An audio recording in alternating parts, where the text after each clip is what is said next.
فوراً، کیونکہ حضور نے آگے کہنا تھا لا کسرا ولا قیصر بعدہ.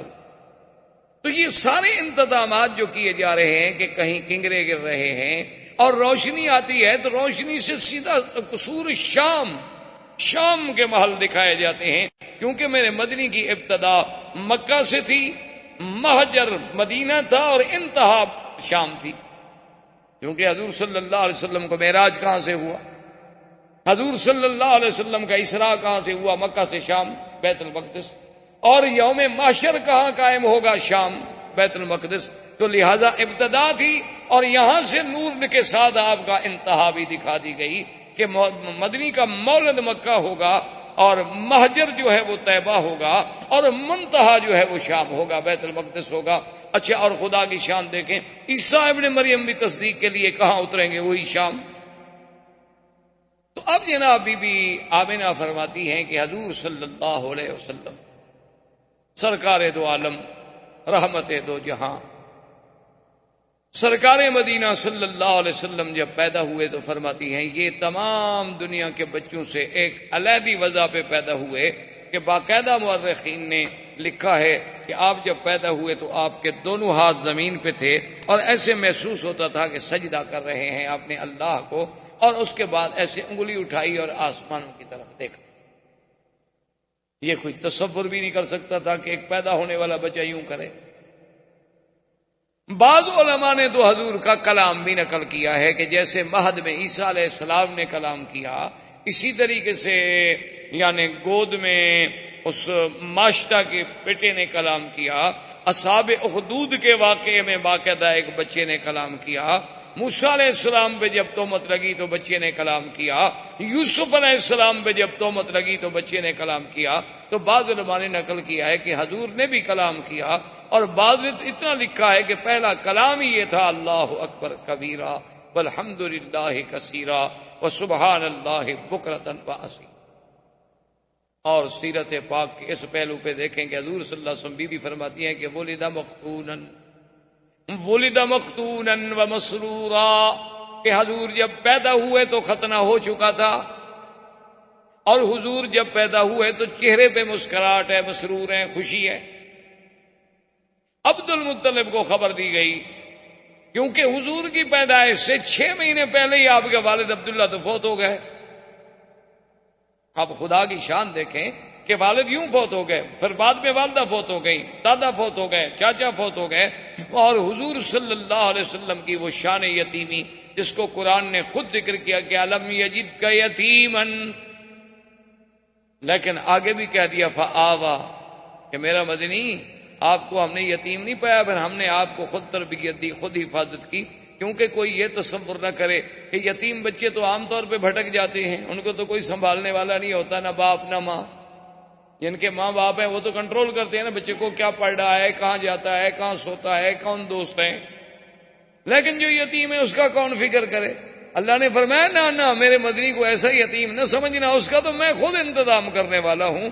اور میں والدین کو بھی اٹھا رہا ہوں تاکہ اگر کل کو کوئی بچہ قابل ہو تو لوگ کہتے ہیں نا جی اجی ایسے بہرحال کیوں ایسے قابل نہ ہوتا، دیکھو کس باپ کا بیٹا ہے، تو لوگ اس کی قابلیت کو باپ کی طرف نسبت کرتے ہیں. شاگرد کی لیاقت کو کہتے ہیں جی ٹھیک ہے ماشاءاللہ یہ ڈاکٹر صاحب بڑے لائق ہیں، لیکن انہوں نے کس استاد سے پڑھا ہے؟ استاد بھی تو دیکھو نا. اللہ نے فرمایا میرا مدنی نہ میں آپ کا باپ رکھوں گا، نہ دادا، نہ استاد، نہ مدرسہ، تاکہ تیرے کمالات کی نسبت صرف تیرے رب کے ساتھ ہو اور کسی کے ساتھ،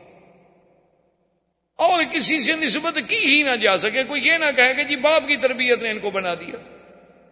اس لیے حضور فرماتے تھے کہ ادبنی ربی فاحسن تادیبی، کہ مجھے ادب جو سکھایا میرے رب نے سکھایا،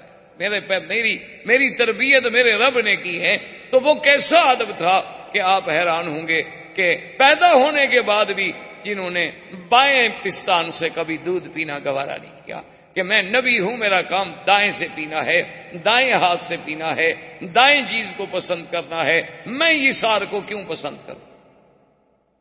اندازہ کریں سرکار دو عالم صلی اللہ علیہ وسلم کی تربیت کا. اچھا، عبد المطلب کو اطلاع ملی کہ آپ کے گھر میں بیٹا ہوا. عبد المطلب اس وقت کعبۃ اللہ میں بیٹھے تھے. جب ان کو اطلاع ملی کہ آپ کے گھر میں عبداللہ کے گھر میں بیٹا پیدا ہوا ہے اور ولد مختونا و مسرورا، اور یہ پہلا خوش نصیب بیٹا ہے کہ جو مختون ہے، ختنہ بھی ہو چکا ہے، اور جو سرہ ہے وہ بھی خود بخود کٹی ہوئی ہے، اس کو بھی کاٹنے کی ضرورت نہیں پڑی۔ حیران ہو کے ان کا اچھا، تو جلدی جلدی دوڑے آئے اور اپنے بٹے کو اٹھایا،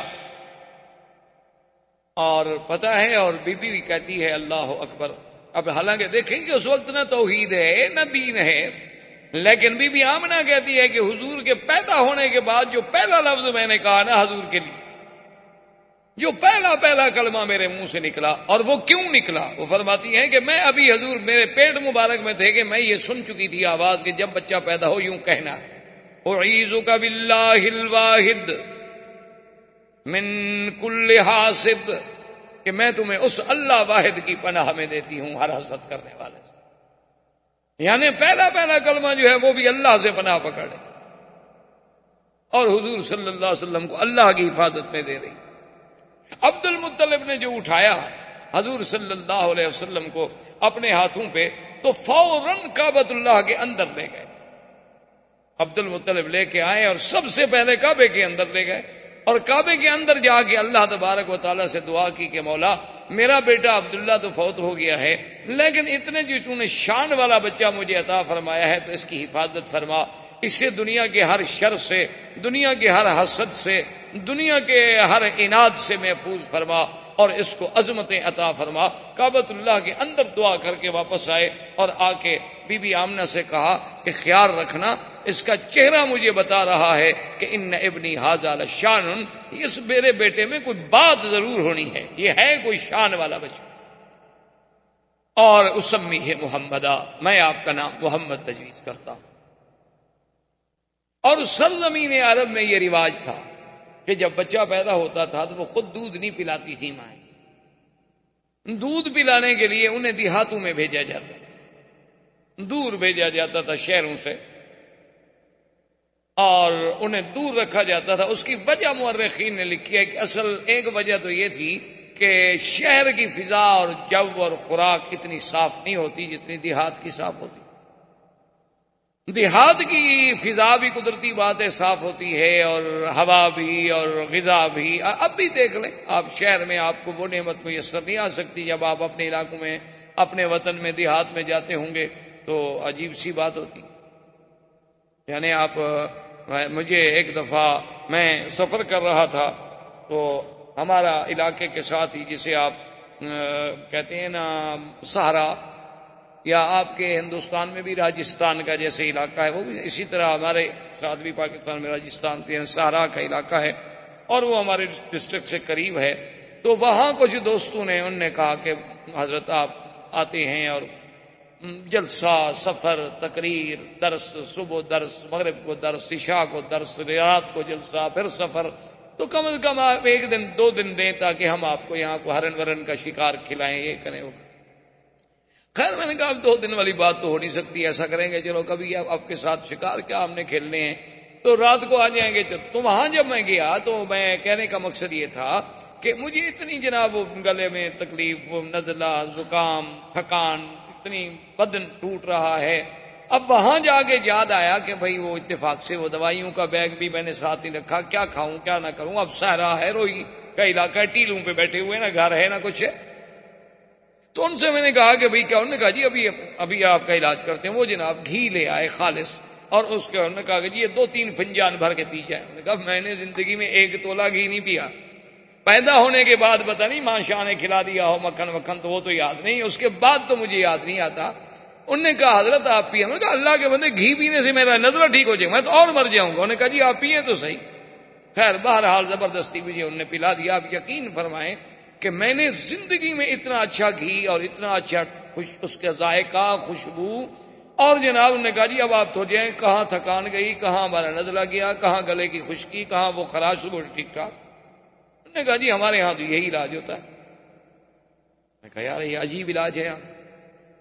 تو مقصد کہنے کا یہ تھا کہ وہ جب اتنی صاف ہوتی ہے، خوراک اتنی صاف ہوتی ہے، وہ گھی اتنی اصلی ہوتے ہیں کہ اس میں ملاوٹ کا تصور نہیں ہوتا، تو اب اپنے بچوں کو بہر۔ اور دوسری وجہ یہ تھی کہ شہر کی زبان صاف نہیں رہتی، جیسے غذا صاف نہیں رہتی اسی طرح زبان صاف نہیں رہتی۔ کوئی حاجی آیا، کوئی کہاں سے آیا، کوئی کہاں سے آیا، کوئی کہاں سے آیا، ایک ایک لفظ، آدھا آدھا لفظ، ایک ایک جملہ چھوڑ گیا۔ اب آپ یہاں دیکھتے ہیں نا عربی لکھی ہوتی ہے ناشی و نال، یہ کون سی عربی ہے؟ نیشنل کا ترجمہ جو نہیں کر پائے بیچارے، کہ اب نیشنل کا کیا ترجمہ کرنے کا، جو اسی کو ناشی و نال بنا دو، تویوتا، بوتو، جو مرضی ہے اپنا بنا لے، کہاں سے؟ اچھا اب جناب وہ جو بناتے ہیں نا جی، وہ صبح انڈے کو ایسے مار مار کے چھوٹے، اس کا نام ہے شکشوکا۔ کہاں سے آ گیا جی شکشوکا؟ کو عربی کا لفظ ہے دنیا میں شکشوکا۔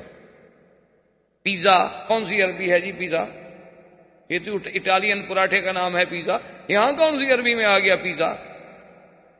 یہ اس لیے کہ زبان بگڑتی ہے، جب باہر کو لوگ آتے ہیں تو اپنی کچھ برائیاں تو ہمیں دے جاتے ہیں، اچھائیاں مکے والوں کی لے جاتے ہیں اور برائیاں وہ یہاں چھوڑ جاتے ہیں۔ تو اس لیے بھی لوگ جو تھے وہ شہروں سے اپنا گھبراتے تھے کہ بھئی بچے کی تربیت باہر کرو کہ اس کی زبان بڑی فصیح۔ تو اس لیے اب جناب بی بی صاحب ابھی اسی تمنا میں تھی، بنو سعد کے قبیلے کی مرضعات آئیں، مکے میں آ کے بچوں کو تلاش کیا، سب اپنا اپنا بچہ لیتی گئیں، اور جب سنے کہ محمد عربی عبداللہ کے گھر میں پیدا ہوئے، باپ فوت ہو گیا ہے، بھئی یتیم ہے نا۔ اچھا یہ مطلب نہیں تھا کہ ان کو صرف پیسوں کا خیال ہوتا تھا، وہ دودھ کی کوئی اجرت طے نہیں کرتی تھی، ان کے نزدیک دودھ بیچنا حرام تھا۔ اچھا یہ ہمارے دیہاتوں میں بھی رواج رہا ہے، ہمارے قبائل میں، کہ دودھ بیچنے کو بڑا حرام سمجھا جاتا ہے۔ وہ دودھ ہے ٹھیک ہے، اللہ کی نعمت، اس کو کیا بیچنا ہے؟ اب تو خیر لوگ دودھ والی بیچ دیتے ہیں، دودھ کیا ہوا، اب تو قومیں اتنی ترقی کر گئی۔ اچھا خیر جناب وہ یہ ہوا کہ وہ یہ سوچتے تھے کہ بعد میں اکرامیہ جو ہے وہ تو ہمیں ملنا ہے نا، طے نہیں کرتے کہ ہمیں دودھ پلانے کے اتنا پیسے دو، لیکن صاف بات ہے کہ بڑا گھر ہوگا تو اکرام، لباس، کپڑے، یہ وہ ملے گا، اور ایک یتیم بچے کے گھر سے بھی ہمیں کیا ملے گا؟ ماں غریب ہے، باپ مر گیا ہے، دادے کی کفالت میں ہے، اور اس زمانے میں عبد المطلب کا گھرانہ سب سے زیادہ غریب تھا۔ غربت کی وجہ کیا تھی کہ جو کچھ ہوتا تھا وہ تو حاجیوں پہ لٹا دیتے تھے، جو کچھ ہوتا تھا وہ حاجیوں پہ لٹایا جاتا تھا کہ ان کو پانی پلاؤ، شربت پلاؤ، ان کو جناب کھانا کھلاؤ، ان کے رہنے کا انتظام کرو۔ اب اتنے حاجیوں کا انتظام کرنا ہے ایک سردار کو، تو اس کے گھر میں بچ کیا جاتا ہے؟ تو بہرحال جب وہ مایوس ہو گئیں تو بیٹھے بیٹھے حلیمہ نے، جو حضور صلی اللہ علیہ وسلم کی مرضعہ ہیں، دایا ہیں، اپنے شوہر سے کہا، ان کے شوہر کا نام حارث، اپنے شوہر سے کہا کہ مجھے کوئی بچہ نہیں ملا، اور میں یہ بھی نہیں چاہتی کہ سب لوگ تو بچے لے جائیں اور میں بغیر بچے کے جاؤں، تو اب ایسا کیوں نہ کریں کہ ہم اس یتیم بچے کو لے لیں۔ اس نے کہا کہ ٹھیک اچھی بات ہے، جب اور کوئی نہیں ملا تو چلو خالی رہنے سے تو بہتر ہے کہ کوئی بچہ تو ہم لے جائیں۔ بی بی حلیمہ آئی، آگے دیکھا تو عبد المطلب بیٹھے ہیں، انہوں نے پوچھا کون ہو؟ نے کہا میں مرضعہ ہوں، میں سنا ہے کہ بچہ ہے، یتیم ہے، اور وہ میں لینا چاہتی ہوں۔ انہوں نے کہا دیکھ لو کہ وہ یتیم ہے، ان کے والد فوت ہو گئے، اور تمہیں پتا ہے کہ ہم سرداری کی وجہ سے اور خدمت حجاج کی وجہ سے اتنے تنگ دست ہیں، شاید تمہاری خدمت نہ کر سکیں، لیکن ایک بات میں تمہیں بتاؤں، ایسا بچہ تمہیں کبھی نہیں ملے گا۔ اور اس کے بعد انہوں نے پوچھا ما اسمک، تیرا نام کیا ہے؟ تو بی بی کہتی ہے میں نے کہا حلیمہ۔ نے کہا قبیلتک، تمہارا قبیلہ کون سا ہے؟ نے کہا بنو سعد۔ تو فرحن شدیدہ، حضرت عبد المطلب بڑے خوش ہو گئے، کہنے لگے اسمک حلیمتی حلیمہ و قبیلتک سعد و ابنی محمدا، تمہارا نام حلیمہ حلم سے ہے اور قبیلہ سعد سعادت سے ہے، لیکن میرا بیٹا بھی تو پھر محمد ہے صلی اللہ علیہ وسلم۔ اور بی بی حلیمہ کہتی ہیں کہ میں اندر گئی تو حضور صلی اللہ علیہ وسلم ایک سبز ریشمی کپڑا تھا جو اماں نے نیچے بٹھایا ہوا تھا، اور اس پہ حضور ایسے سیدھے لیٹے ہوئے تھے، اور فرماتی ہے کہ اتنا جمال تھا، اتنا حسن تھا، اور اتنی چہرے پہ تبسم تھا کہ میں تو ڈر گئی کہ میں ان کو اٹھا کے نیند سے بیدار کر کے ایسے اس منظر کو کہیں ضائع نہ کر بیٹھوں۔ میں اب ڈر کے مارے ہاتھ نہ لگاؤں کہ چلو سونے دو میرے پاک نبی صلی اللہ علیہ وسلم، کہ اتنی پیار سے لیٹے ہوئے ہیں کہ نظریں آسماں کی طرف ہیں، چہرے پہ تبسم ہے، اور رنگ ایسا میں نے نہیں دیکھا، جمال ایسا میں نے نہیں دیکھا۔ تو میں نے بی بی آمنہ سے پوچھا کہ آپ کا یہ بیٹا، اس نے کہا تمہیں پتا ہے کہ ولد مختونن، یہ تو پیدا ہی مختون ہوا ہے، یہ تو پیدا ہی مسرور ہوا ہے۔ ان ابنی ھذا لشان، میرے اس بیٹے کو اللہ نے کوئی مقام دینا ہے۔ حلیمہ اگر بچہ لینا ہے تو ذرا خیال سے لے جانا۔ اور حلیمہ بی بی کی سواری کیا تھی؟ یہ گدھا۔ بعض روایات میں اونٹنی کا ذکر ہے، لیکن بعض روایات میں گدھا کا ذکر۔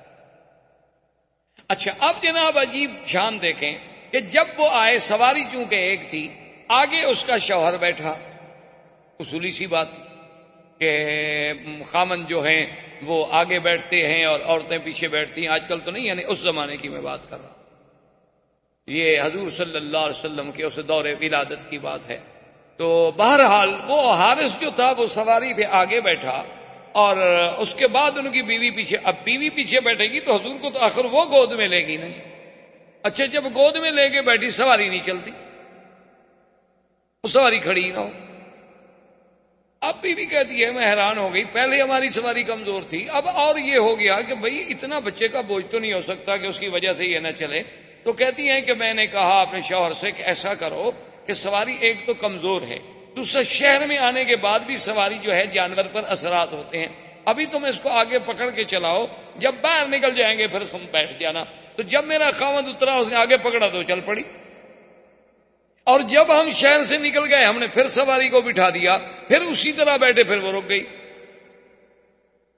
میں نے کہا کیا بات ہے؟ تو حارث کہنے لگا کہ آمنہ معلوم ہوتا ہے کہ یہ بچہ کوئی ایسے شان والا ہے کہ اس کو اس کا مالک پیچھے نہیں بیٹھنے دیتا،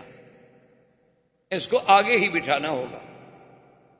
تو لہذا اس کو میں آگے لے لیتا ہوں، تم پیچھے بیٹھی رہو۔ تو میں نے اپنی گود میں لے لیا۔ تو کہتے ہیں میری سواری جو چلی نا تو ساری بنو سعد کی سواریاں پیچھے رہ گئیں، اور وہ ہمیں پکار رہی ہیں کہ حلیمہ تمہاری سواری کو کیا ہوا؟ میں نے کہا سواری تو وہی ہے، پر سوار بدل گیا۔ سواری تو میری وہی ہے جو آتے ہوئے چل نہیں سکتی تھی، آتے ہوئے کھڑی نہیں ہو سکتی تھی۔ اور پھر بی بی حلیمہ کہتی ہے کہ ہمارے علاقے میں غربت کا یہ عالم تھا، پورا علاقہ برباد تھا، اور میری کہتی ہے کمزوری کا یہ عالم تھا کہ میرا ایک بیٹا تھا، اس کو میں دودھ نہیں پلا سکتی تھی، دودھ والا بیٹا تھا، یعنی رضاعت کے دور میں تھا، لیکن اتنا میرا کم دودھ ہوتا تھا کہ سارا دن میرا بیٹا روتا رہتا تھا۔ بی بی حلیمہ کے بیٹے کا نام عبداللہ تھا، جو حضور کا رضائی بھائی۔ اب دیکھیں، باپ کا نام بھی عبداللہ اور رضائی بھائی کا نام بھی عبداللہ، ماں کا نام آمنہ اور مرضیہ کا نام حلیمہ، یعنی آمنہ امن سے، حلیمہ حلم سے، قبیلہ سعد سے، اور رضاعت والا بھائی بھی عبداللہ۔ یہ سارے اتفاق ہے۔ یہ تو معلوم ہوتا ہے کہ اس خالق کے کائنات نے نظام بنایا کہ جس جس چیز پہ آپ نظر ڈالیں، یعنی عجیب حیرت ہوگی۔ اچھا دیکھیں نا، اگر آپ لفظ دیکھیں اللہ تو کس دوسرے لفظ پہ شد ہے، پہلے لفظ پہ تو شد نہیں ہے۔ اور حضور کے نام پہ بھی دیکھیں محمد، وہاں بھی شد دوسرے نام پہ آتی ہے، پہلے نام پہ نہیں آئی، آخر پہ بھی نہیں آئی۔ یعنی یہ سارے اتفاقات ہیں۔ یہ بخت و اتفاق ہے کہ ہاں جی اتفاق ہے، ایسا ہو گیا ہوگا، یہ کیا بات ہے؟ یہ سارے زمین و آسمان کی سٹیجیں جو سجائی جا رہی ہیں، یہ سارے اتفاق نہیں، بلکہ معلوم یہ ہوتا ہے کہ یہ کارخانہ ہستی اللہ تبارک و تعالی نے شاید اسی آنے والی ذات کے لیے پیدا کیا کہ اب جناب بھائی کا نام کیا ہے؟ عبداللہ، اور آپ کی دو بہنیں بھی ہیں رضائی، ایک کا نام تھا شیمہ اور ایک کا نام تھا انیسا یا انیسا۔ تو بی بی حلیمہ کہتی ہے کہ میرا اتنا دودھ بھی نہیں ہوتا تھا کہ میرا بچہ پی لے،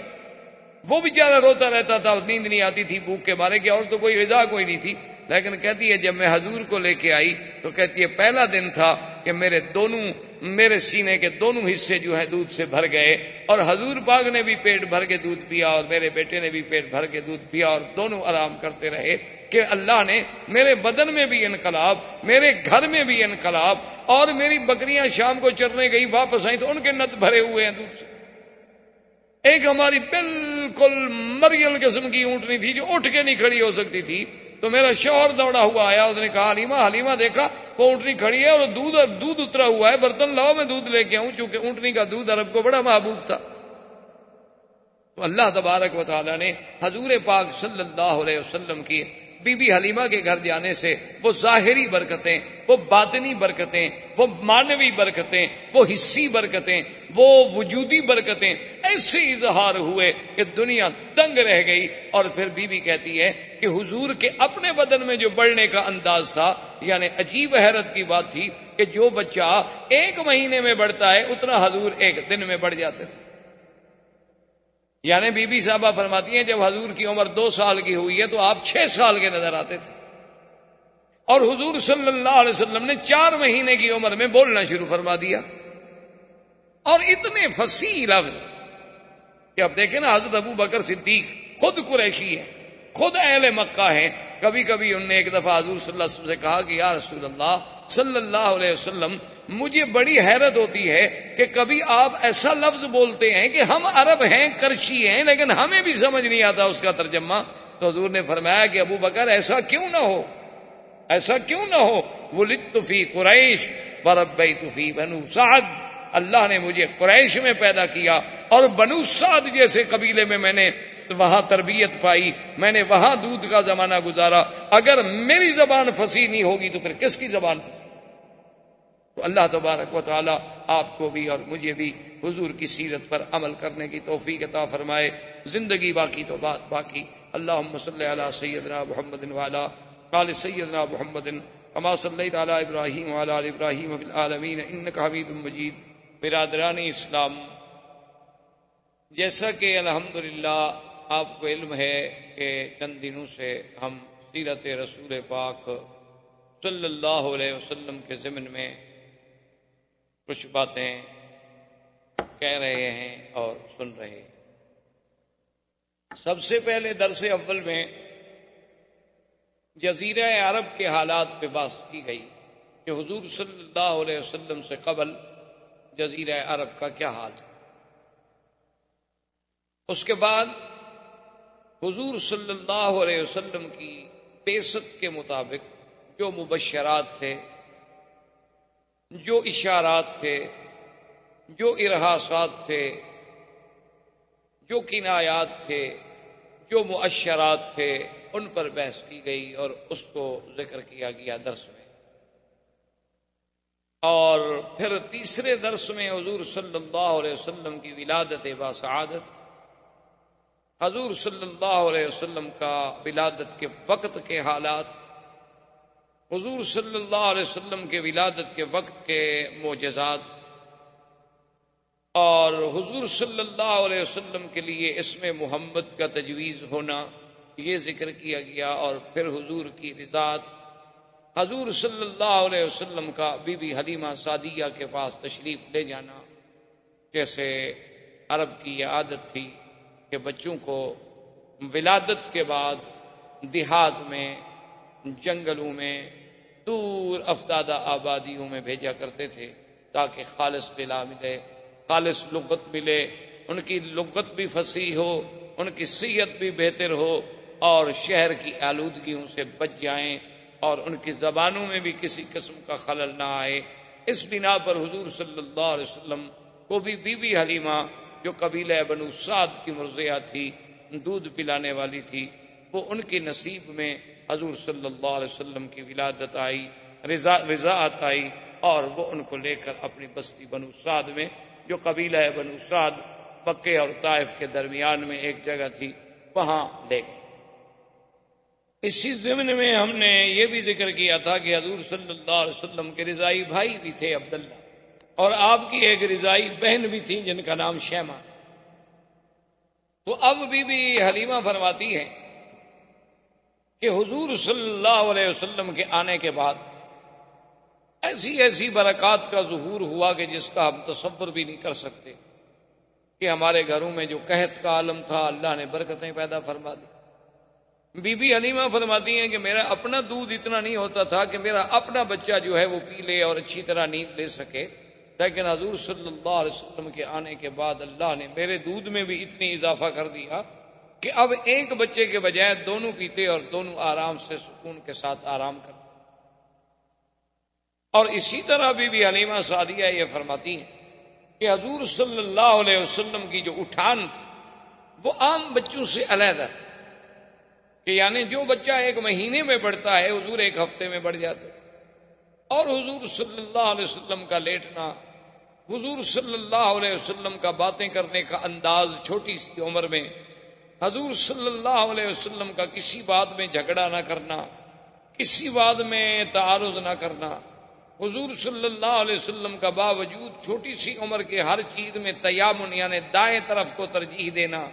بائیں طرف سے بچنا، یہ ساری چیزیں ایسی تھیں جو مجھے عجیب نظر آتی، اور میں صرف حیران نہیں تھی بلکہ ہمارا قبیلہ بنو سعد پورے کا پورا حیران تھا کہ یہ کون سا ایسا بچہ آ گیا ہے شان والا کہ جس کی وجہ سے اس علاقے کی کایا اللہ نے پلٹ دی ہے کہ تم نے کانٹوں کو چھوا اور گلستان کر دیا، کہ جہاں جہاں سے حضور صلی اللہ علیہ وسلم گزرے، جہاں جہاں حضور صلی اللہ علیہ وسلم کے قدم پہنچے، وہ جگہ جو تھی جنت سما ہوتی گئی۔ جہاں تیرا نقش قدم دیکھتے ہیں،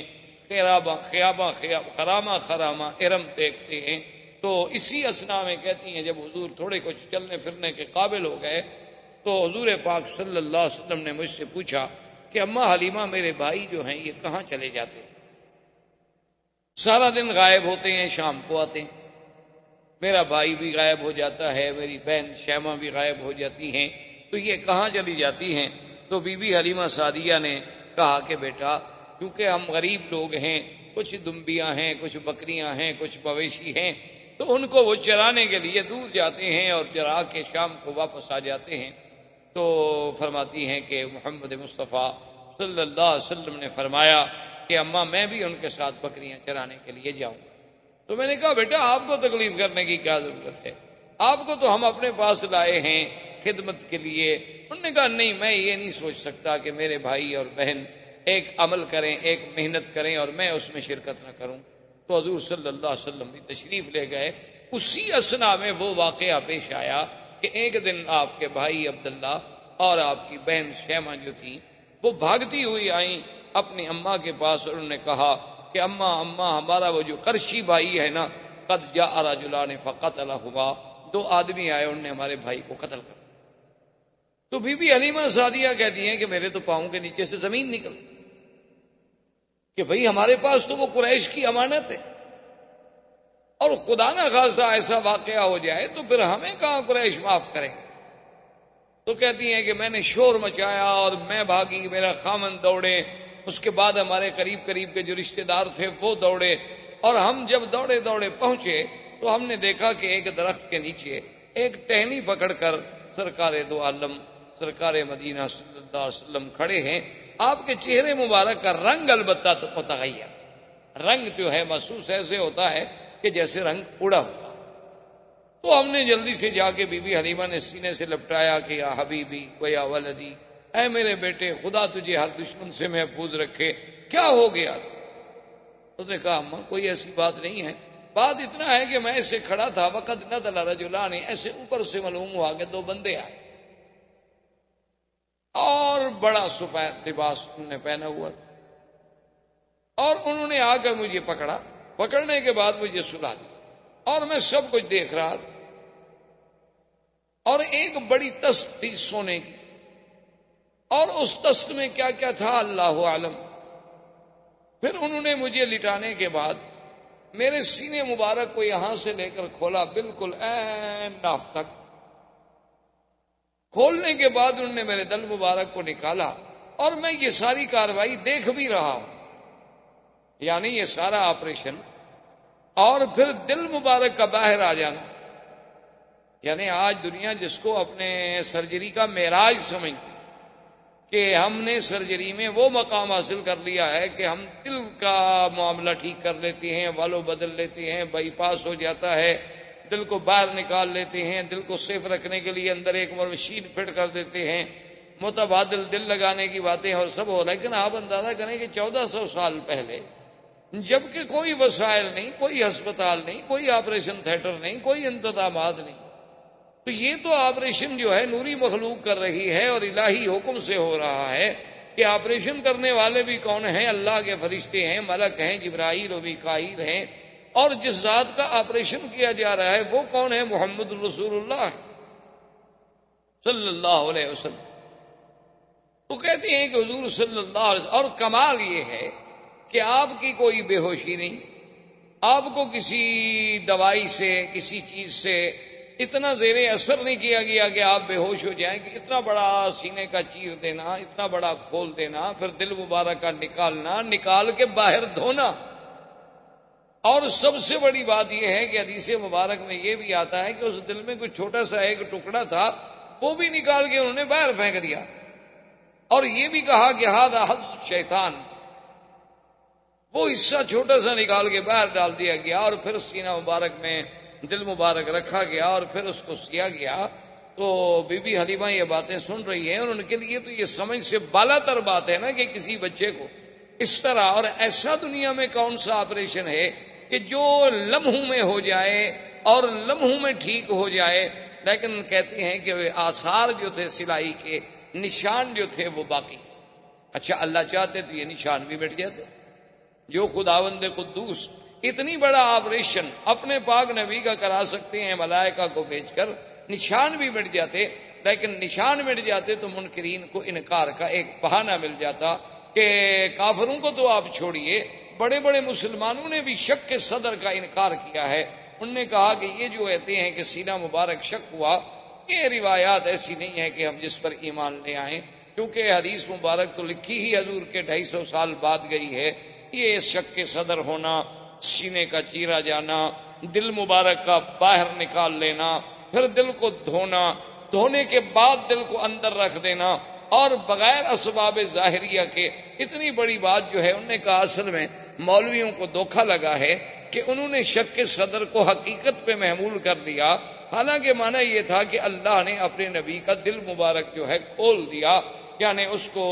باتیں سمجھنے کے لیے، علوم غیبیہ کی باتوں کو پہچاننے کے لیے، علوم قرآن کی حقیقت و گہرائیوں میں ڈوبنے کے لیے اللہ نے سینہ کھول دیا۔ وہ کہتے ہیں جیسے محاورے میں آپ کہتے ہیں جی ماشاء اللہ فلاں عالم کی جب تقریر سنی نا، اللہ نے بھائی ان کا تو واقعی سینہ کھول دیا، ایسے بہ رہے تھے جیسے کہ دریا بہ رہا ہو، حالانکہ نہ دریا بہ رہا ہوتا ہے اور نہ سینہ کھلا ہوتا ہے، انہوں نے کہا یہ محاورہ ہے۔ تو بعض مسلمان اپنے آپ کو مسلمان کہلانے والوں نے بھی شک کے صدر کا انکار کر دیا، انہوں نے کہا کوئی شک کے صدر نہیں، بلکہ یہ شرح صدر ہے، شک کے صدر نہیں۔ لیکن بات یاد رکھیں کہ شک کے صدر کی روایات بخاری و مسلم کی روایات ہیں، صحاح کی روایات ہیں، اور وہ اتنی تواتر کو پہنچی ہوئی روایات ہیں کہ جن کا ہم انکار نہیں کر سکتے۔ اور پھر صحابہ کا صرف یہ نہیں ہے کہ بھی روایات کا ذکر ہو، بلکہ صحابہ کا حضور کے آثار نشانات کو بھی دیکھ کے گواہی دینا کہ ٹانکے کے نشان ہم نے اپنی آنکھوں سے دیکھے۔ حضور کے خادم جو ہیں حضرت انس بن مالک رضی اللہ تعالیٰ عنہ، وہ فرماتے ہیں کہ حضور صلی اللہ علیہ وسلم کے سینے مبارک پر جو اثرات تھے اس سلائی کے، وہ میں نے دیکھے ہیں اپنی آنکھوں۔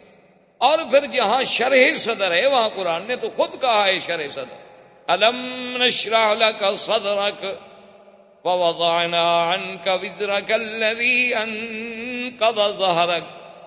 اور اسی طرح قرآن کہتا ہے فمن يرد الله ان يهديه يشرح صدره للاسلام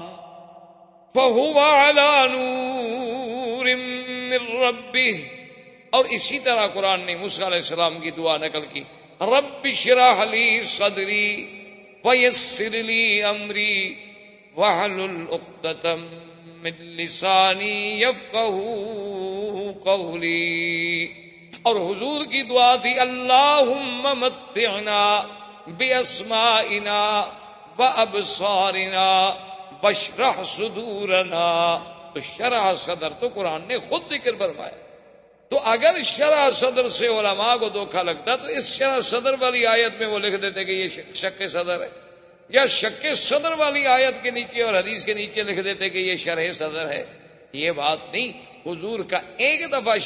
شک صدر نہیں بلکہ 2 دفعہ حضور کا شک صدر ہے۔ ایک بچپن میں جب سرکار دو عالم صلی اللہ علیہ وسلم اپنی مرضعہ بی بی حلیمہ بنو سعد کے قبیلے میں تھے، اس وقت بھی آپ کا سینہ مبارک کھولا گیا، اور ایک جب حضور صلی اللہ علیہ وسلم کو اسراء اور معراج پہ لے جانے کا فیصلہ ہوا تو وہ بھی اللہ کے حرم میں مسجد الحرام میں یہاں آ کر فرشتوں نے پھر آپ کا سینہ مبارک کھولا۔ اور اصل وجہ اور حکمت اللہ کی شان یہ تھی کہ کہ آخر حضور صلی اللہ علیہ وسلم جلالت شان کے ساتھ، اس میں تو کوئی شک نہیں کہ آپ بشر ہیں اور سید البشر ہیں، اس میں تو کوئی شک نہیں کہ آپ ابن عبداللہ ہیں، اس میں تو کوئی شک نہیں کہ آپ ابن آمنہ ہیں، اس میں تو آپ کوئی شک نہیں کہ آپ عبد المطلب کے پوتے ہیں، ابی طالب کے بھتیجے ہیں، عبداللہ کے بیٹے ہیں، آمنہ کے لال ہیں، بی بی حلیمہ سعدیہ سے دودھ پینے والے ہیں۔ تو علماء نے لکھا ہے کہ وہ تقاضائے بشریت کا جو حصہ تھا، اللہ کو یہ بھی گوارا نہیں تھا کہ اس بشریت کی چیز پر کبھی کسی شیطان کے وساوس کا اثر ہو جائے۔ اللہ نے اس حصے کو ہی نکال دیا کہ وہ چیز ہی باقی نہ رہے، اب باقی ہی وہ رہے گا جس کا تعلق صرف اللہ سے ہو سکتا ہے، غیر اللہ کا کوئی تاثر وہاں دخل ہی نہیں دے سکتا، اس لیے کہ اللہ کے بندوں پر جب شیطان کا اثر نہیں ہو سکتا تو اللہ کے نبی تو پاک ہوتے۔ تو اللہ تبارک و تعالیٰ نے ان کا ایک حقیقتاً ہی انتظام فرما دیا کہ اس حصے کو ہی نکال دو، اس جگہ کو ہی نکال دو جہاں شیطان کے وساوس کا حملہ ہو سکتا تھا باعتبار بشریت کے، ورنہ اللہ کے رسول صلی اللہ علیہ وسلم تو اتنے معصوم ہیں کہ انسان تو انسان، جن تو جن، بلکہ شیطان۔ ایک صحابی نے پوچھا کہ حضور قرآن پاک میں موجود ہے کہ ہر بندے کے ساتھ ایک ملک ہوتا ہے، ایک فرشتہ ہوتا ہے اور ایک شیطان ہوتا ہے،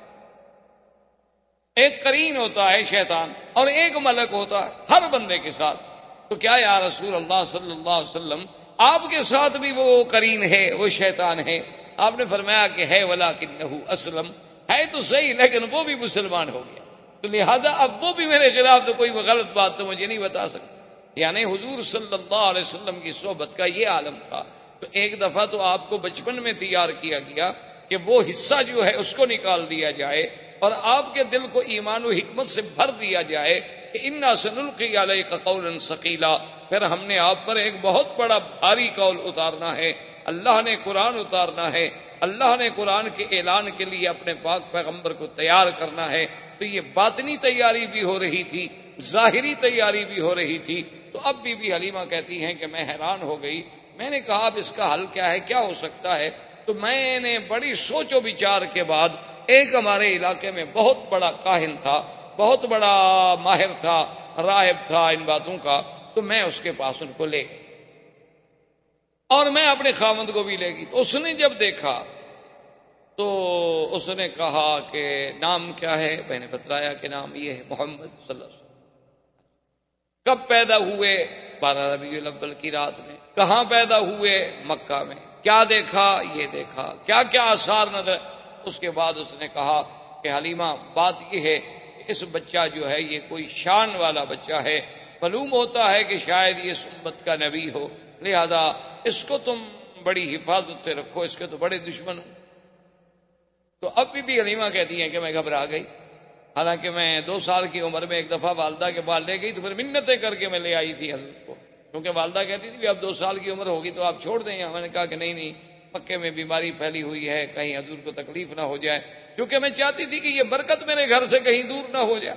یہ رحمت میرے گھر سے کہیں نہ چلی جائے۔ تو اب میں اتنی گھبرا گئی کہ میں حضور صلی اللہ علیہ وسلم کو لے کے سیدھی بی بی آمنہ کے پاس آئی اور میں نے کہا بی بی اب آپ اپنے بچے کو سنبھالیں،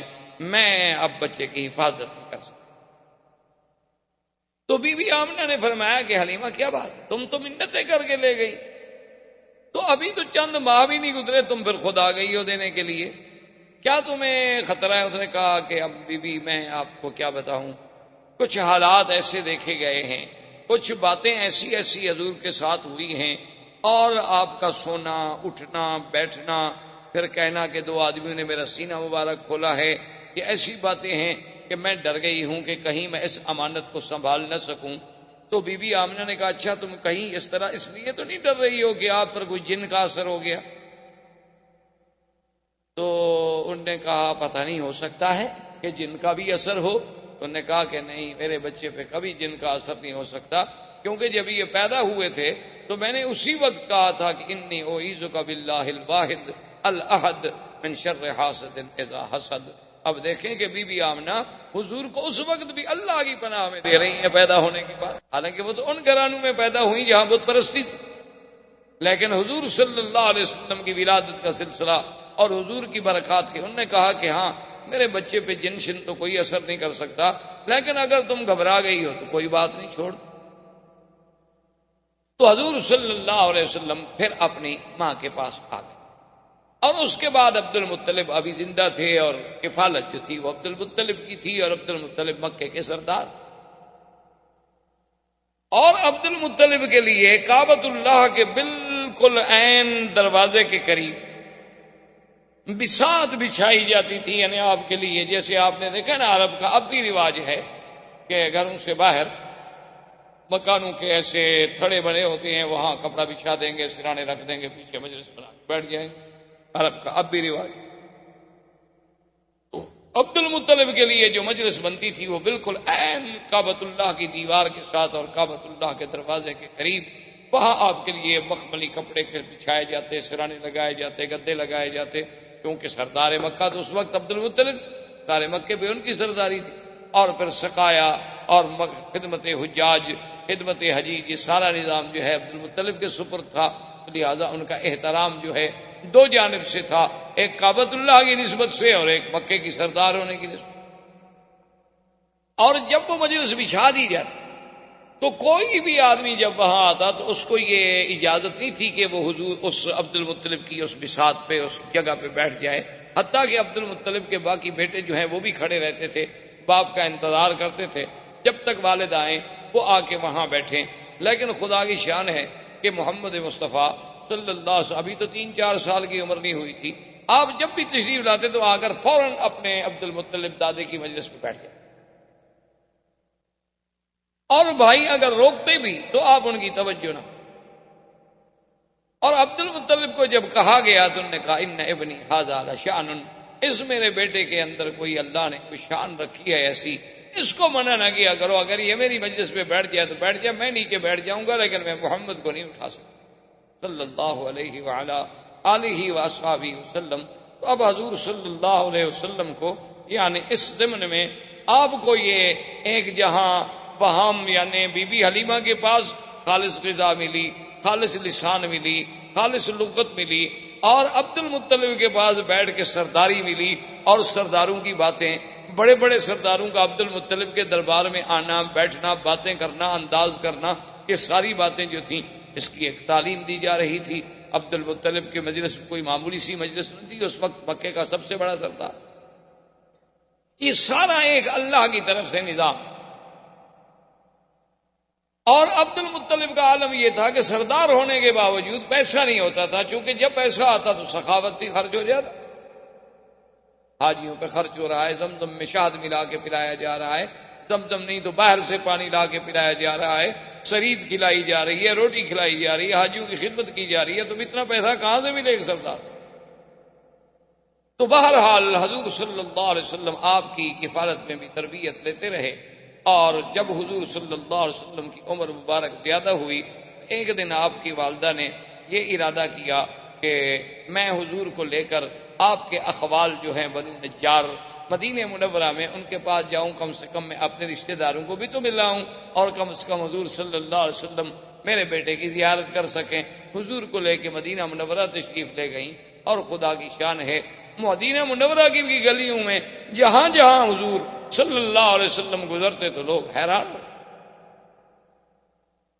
جو بھی دیکھتا حضور صلی اللہ علیہ وسلم کو حیران ہو جاتے۔ اسی سے شہرت اٹھی، اور شہرا میں کچھ یہودی لوگ آئے، کچھ راہب آئے، انہوں نے آ کے حضور صلی اللہ علیہ وسلم کو دیکھا تو انہوں نے لوگوں سے کہا کہ نبی ھذہ الامہ، یہ اس امت کا نبی پیدا ہو گیا ہے، اور ایسی باتیں کرنے لگے کہ بی بی آمنہ کو اندیشہ ہو گیا کہ کہیں یہ حضور کو نقصان نہ پہنچا دیں، تو بی بی صاحبہ ان کو لے کر واپسی کا انہوں نے جلدی سے سفر اختیار کیا۔ ابھی راستے میں مقام ابوا پہ تھیں کہ بی بی آمنہ فوت ہو، والد پہلے فوت ہو چکے۔ بعض روایات تاریخ میں یہ بھی ہے کہ بی بی آمنہ کو یہاں جنت المعلیٰ میں دفن کیا گیا، اور بعض روایات تاریخ میں یہ بھی ہے کہ ان کو دفن تو کیا گیا مقام ابوا میں۔ ابوا جو ہے مکے اور مدینے کے راستے میں ایک جگہ ہے، لیکن سڑک سے ہٹ کر ہے، اندر پہاڑیوں میں ایک جگہ ہے اور کچا راستہ ہے۔ اور بعض علماء یہ لکھتے ہیں مورخین کہ ابوا میں دفن کیا گیا، وہاں سیل آئی، یعنی پانی آیا بارشوں کا، تو قبر جو تھی وہ کھل گئی، تو پھر ان کو لا کر یہاں منتقل کر دیا گیا، جنت المعلیٰ میں دفن کر دیا گیا۔ تو بعد لوگوں نے روایات کو یوں بھی جمع کیا ہے، بہرحال جمہور کی رائے یہ ہے کہ مقام ابوا پہ دفن کیا گیا، کیونکہ ایک دفعہ حضور صلی اللہ علیہ وسلم، ایک حدیث مبارک میں یہ بات موجود ہے کہ حضور نے فرمایا کہ میں نے اللہ سے بخشش کی دعا مانگی تھی، اس کی تو اجازت نہیں ملی، البتہ مجھے ماں کی قبر پہ جانے کی اجازت ملی، تو حضور صلی اللہ علیہ وسلم اس قبر پہ تشریف لے گئے۔ تو لہذا اگر وہ جنت المعلیٰ میں منتقل ہو جاتی تو پھر وہاں حضور صلی اللہ علیہ وسلم کو جانے کی ضرورت نہیں۔ اب حضور صلی اللہ علیہ وسلم واپس مکے میں آئے۔ اب خدا کی شان دیکھیں کہ باپ تو پہلے فوت ہو چکے تھے، ابھی آپ پیدا نہیں ہوئے، ابھی 6-7 سال کی عمر ہے تو ماں بھی فوت ہو، اور کچھ عرصہ گزرا عبد المطلب بھی فوت ہو گئے۔ اب آپ کی کفالت جو ہے وہ ابو طالب کے پاس چلی گئی۔ خدا کا نظام ایسا، اللہ نہیں چاہتے تھے کہ میرے بدنی پہ کسی کا سایہ رہے، اسی لیے بعض علماء لکھتے ہیں نا کہ اللہ نے حضور کو بغیر بے سایہ پیدا کیا، وہ سمجھتے ہیں کہ شاید دوسرا سایہ بھی نہیں تھا۔ یہ معنی نہیں، معنی یہ ہے کہ جیسے باپ کا ایک سایہ ہوتا ہے، ماں کا ایک سایہ ہوتا ہے، دادے کا ایک سایہ ہوتا ہے، کفالت کرنے والوں کا ایک سایہ ہوتا ہے، اللہ نے ان سب چیزوں سے حضور کو مستثنا کر دیا۔ اللہ نے فرما دیا میرا بدنی ہم آپ کی خود حفاظت کریں۔ الم یجدک یتیما فآوی ووجدک ضالا فہدی۔ اللہ نے فرمایا کیا ہم نے آپ کو یتیم نہیں پایا، پھر ہم نے آپ کو خود ٹھکانا۔ تو اس طرح بھی اچھا، اگر فرض محال ایک شاگرد قابل ہو تو لوگ کہتے ہیں جی اس کا استاذ بڑا قابل، تو اس کی لیاقت و صلاحیت استاد کی طرف جاتی ہے، اولاد کی باپ کی طرف جاتی ہے۔ اللہ نے فرمایا ہم اپنے نبی کی تربیت ہی خود کریں گے، جیسے انہوں نے فرمایا ادبنی ربی فاحسن تادیبی، مجھے تو ادب بھی میرے رب نے سکھایا، میرے اللہ نے میرے ادب کا انتظام کیا۔ یعنی آپ حیران ہوں گے کہ مکے میں طواف اریاں کرنا، مکے میں کسی کا اریاں ایک دوسرے کے سامنے غسل کرنا، یہ چیزیں عیب ہی نہیں سمجھی جاتی، یعنی یہ کی چیزیں عیب بھی نہیں سمجھی جاتی تھی، بالکل اس پر کہ یہ مردانگی کی ایک علامت۔ تو ایک دفعہ حضور صلی اللہ علیہ وسلم ایک چاچے کی امداد کے لیے، بعض روایات میں ہے کہ زمزم کی کھدائی میں، اور ایک روایت میں ہے کہ کعبۃ اللہ کی تعمیر جب قریش کر رہے تھے تو حضور پتھر اٹھا رہے تھے، تو آپ کے چچا نے کہا کہ یا محمد صلی اللہ علیہ وسلم آپ کندھوں پہ پتھر رکھتے ہیں، آپ کو تکلیف ہوتی ہوگی، تو آپ چادر مبارک نکال لیں اور کندھے پہ رکھ دیں تاکہ آپ کو پتھر اٹھانے میں تکلیف نہ ہو۔ تو ابھی حضور پاک نے چادر مبارک کھولی، فوراً آپ بے ہوش ہو گئے، حضور صلی اللہ علیہ وسلم پہ بے ہوشی طاری ہو گئی، اور اس کے بعد جب ہوش آیا تو آواز آئی کہ آپ اپنے آپ کو کبھی بغیر کپڑوں کا نہیں رکھ سکتے۔ تو اللہ پاک نے انتظام کر دیا کہ ساری دنیا اوریاں ہو سکتی ہے لیکن میرا بدنی محمد مصطفیٰ اوریاں نہیں ہو سکتا۔ یہ اوریانی تو شرف کے خلاف چیز ہے، اس کے لیے اللہ کے نبی کی شان تو ایسی نہیں، اور دنیا چاہے کچھ۔ اچھا، بعض لوگوں نے یہ بھی لکھا ہے کہ مکے والوں نے دراصل یہ ایک اپنی کبائی کے لیے بھی ایک ذریعہ بنایا تھا کہ انہوں نے ایک اعلان کر دیا تھا کہ اللہ کے گھر کا کوئی آدمی طواف اپنے کپڑوں میں نہیں کر سکتا، یا تو وہ ہمس سے کپڑے لے، اپنے آپ کو کہتے تھے ہمس کہ ہم جو ہے مجاورین کعبہ ہیں، تو یا تو ہم سے کپڑے لیں اور وہ کپڑے پہن کے طواف کریں، بس صورت دیگر اپنے کپڑوں میں طواف نہیں کر سکتے، پھر بغیر کپڑوں کے طواف کریں۔ تو جو لوگ آتے تو وہ ان سے پیسے، ان سے کپڑے لیتے، تو صاف بات ہے کہ پھر نظر نیاز چڑھاوا تو دینا ہے مجاوروں کو، تو اس کے بعد ان کے پیسے بن جاتے، چاندی بن جاتی، اور جن غریبوں کے پاس پیسے نہ ہوتے وہ کعبۃ اللہ کا اریاں طواف کرتے، چاہے مرد ہوتے چاہے عورتیں ہوتے۔ اور یہ اریاں طواف اس وقت تک ہوتا رہا، حضور کا نبوت مل گئی، اعلان نبوت ہو گیا، حضور کی مکی زندگی، حضور صلی اللہ علیہ وسلم مدینہ منورہ میں تشریف لے گئے 9 ہجری تک، یعنی 9 ہجری تک اللہ تبارک و تعالیٰ کے گھر کا طواف جو ہے وہ بغیر لباس کے اریاں ہوتا رہا۔ تو 9 ہجری میں حضور صلی اللہ علیہ وسلم نے سیدنا علی ابن ابی طالب رضی اللہ تعالیٰ عنہ کو بھیجا، انہوں نے آ کے اعلان کیا کہ اللہ یطوف بالبیت عریان، خبردار آج کے بعد کوئی اللہ کے گھر کا طواف جو ہے عریاں نہیں کر سکتا، اور خبردار کہ آج کے بعد کوئی مشرک اللہ کے کعبے میں داخل نہیں ہو سکتا۔ تو یہ اعلان جو ہے 9 ہجری کو جا کے، لیکن افسوس سے یہ کہنا پڑتا ہے کہ ہم لوگوں نے اس یعنی اللہ کے نبی کے اعلان کو کیسے بدل دیا کہ جیسے اللہ نے حکم دیا تھا نا بنو اسرائیل کو کہ یوم السبت جو ہے مچھلی کا شکار نہ کریں، تو انہوں نے کیا کیا کہ ندیاں نالے بنا کے حوض بنا دیے کہ پانی اور مچھلی تو حوض میں سبت کو آ جاتی آگے، اور پھٹا ڈال کے دروازہ بند کر دیتے، راستہ بند کر دیتے، پکڑ اتوار کو لیتے، کہتے جی ہم نے ہفتے کو تو شکار نہیں کیا، ہم نے تو اتوار کو پکڑا ہے۔ تو آج کل کے مسلمانوں نے بھی نعوذ باللہ ثم نعوذ باللہ اللہ کے نبی کے اس حکم کو ایسا بدلا کہ لباس تو پہن لیا لیکن وہ عریانی سے بھی زیادہ برا ہے۔ اتنا باریک لباس، اتنا باریک کپڑا، یعنی آپ حیران ہوں گے، اب یہ جس سے ہم یہ غترہ پہنتے ہیں، اس سے اگر عبایا اور پردہ بنایا جائے تو اسے آپ پردہ کہیں گے خدا کے لیے، اسے آپ برقع کہیں گے۔ یعنی یہ تو مزید اپنے حسن کو نکھارنے کا ذریعہ ہے کہ کسی کو اگر کالا رنگ سوٹ کرتا ہے وہ کالے رنگ کا برقع بنا لے گی، کسی کو سفید رنگ سوٹ کرتا ہے، سرخ رنگ سوٹ کرتا ہے، سبز رنگ سوٹ کرتا ہے، جو اس کا میچنگ کلر ہے اس کے مطابق وہ اپنے برقعے بنائے گی، اسی کے مطابق اپنی وہ چہرے پہ ڈالنے والی جھلیاں بنائیں گی، اور اسی طرح پھر آنکھوں کے سوراخ رکھے جائیں گے، پھر ناک کو ظاہر کیا جائے گا۔ یعنی حسن کو اجاگر کرنے کا بہانہ ہے، یہ پردہ نہیں ہے، اس کو کوئی پردہ نہیں کہہ سکتا۔ اسی کے بارے میں سرکار دو عالم نے فرمایا تھا کہ رب کاسیات عاریات، بہت ساری ایسی عورتیں ہوں گی میری امت میں، بظاہر تو وہ لباس پہنے ہوئے ہوں گی لیکن حقیقتاً وہ عریاں ہوں گی، اور اللہ تبارک و تعالیٰ کی ان پہ لعنت برس۔ اسی لیے علماء نے لکھا ہے کہ بعض اوقات ایک آدمی موٹا کپڑا پہنتا ہے، جیسے آپ نے دیکھا جین کے پینٹ پہنی جاتی ہے، لیکن اگر وہ موٹے کپڑے کا سلائی اتنی ٹائٹ ہے کہ ہر عضو نظر آ رہا ہے تو وہ بھی عریاں کے حکم میں، یعنی وہ بھی اسی حکم میں آئے گا کہ جیسے اس نے لباس پہنا ہوا نہ ہو، کہ ہر عضو، اس کے وجود کا ایک ایک حصہ، اس کی یعنی وجود کی سٹائل، اس کے سینہ، اس کے ابار، ہر چیز الگ الگ اگر نظر آ رہی ہے، کپڑا چاہے موٹا ہو تو وہ بھی عریاں کے حکم میں ہوگا کہ رب کاسیات عاریات، کہ بہت ساری عورتیں ایسی ہوں گی کہ جنہوں نے بظاہر تو لباس پہنے ہوئے ہوں گے، یا ایسی جرابیں پہن لینی جو اس کے رنگ سے ملتی ہوں، پتہ ہی نہ لگ سکے کہ اس کے بدن کا رنگ ہے یا ایک باریک سی جراب چڑھی ہوئی ہے اس کے اوپر۔ ایک ایسا برقع پہنا کہ برقعے سے اور قمیض کے اندر سے جو بنیان کا کلر ہے وہ بھی نظر آ رہا ہو، تو ایسے کپڑے کو آپ کیا کہہ سکتے ہیں کہ یہ کپڑا ساتر ہے؟ یہ کپڑا اس لیے پہنا گیا ہے کہ عورت کا بدن چھپا رہے اور اس پر کسی غیر کی نظر نہ پڑے، یا یہ ایک فیشن ہے کہ مردوں نے